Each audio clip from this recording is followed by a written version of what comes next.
La prière à Saint-Antoine. La prière à Saint-Antoine. La prière à Saint-Antoine.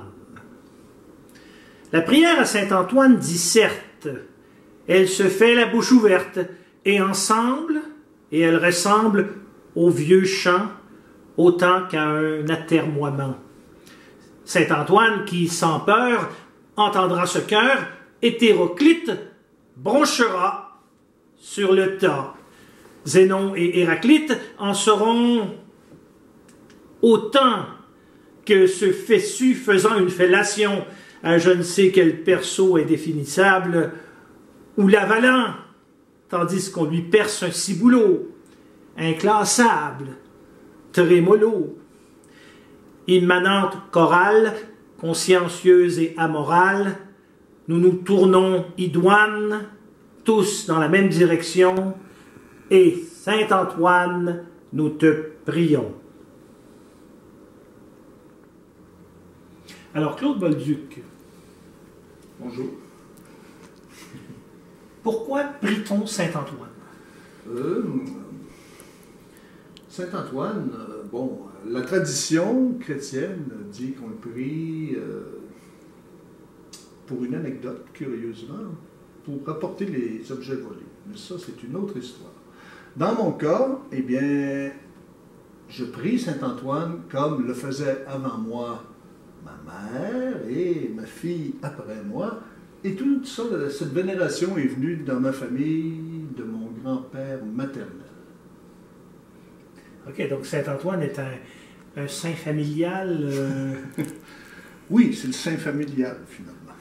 Très bien.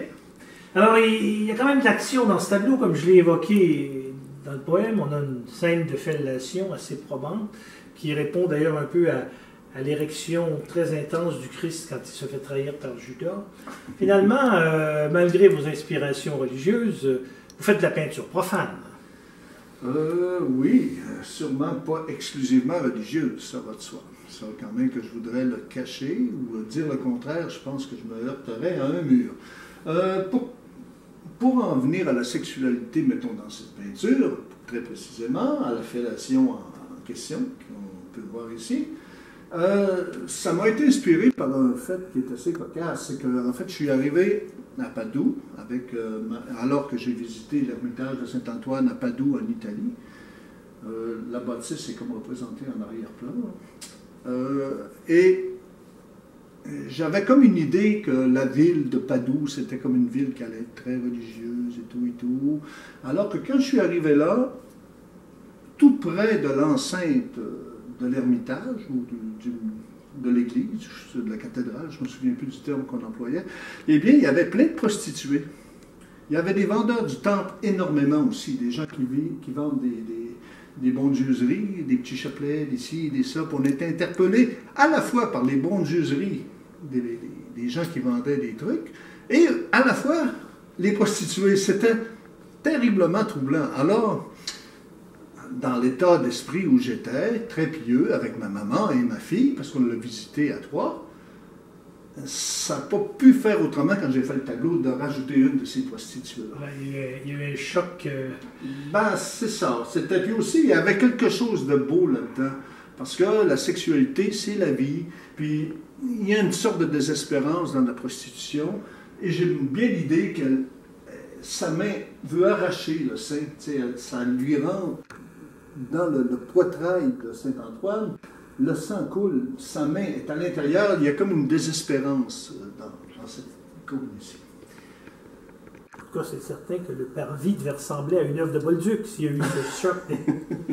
Alors, assez rarement dans votre travail, on découvre des formes géométriques qui misent plus sur l'objet que sur l'être vivant. Vous êtes plus orienté à être vivant qu'objet. Qu'est-ce que c'est que cet espace?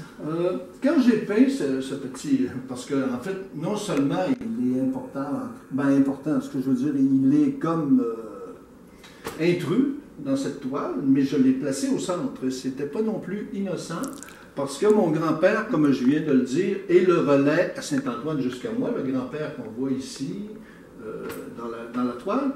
Puis, À côté du grand-père, j'ai mis une grotte, parce que mon grand-père était sculpteur. J'ai mis une grotte qu'il avait sculptée avec une image de la Vierge. Puis je voulais que cette grotte qu'il avait sculptée dans les années 40 ou 50 fasse la transition jusque dans les années 2000. Puis c'est pour ça que j'ai mis comme une espèce d'église moderne, si vous voulez. C'était l'idée de, on va dire, un raccourci temporel. On va le dire comme ça. Alors, ceci est le portrait de votre grand-père. Oui.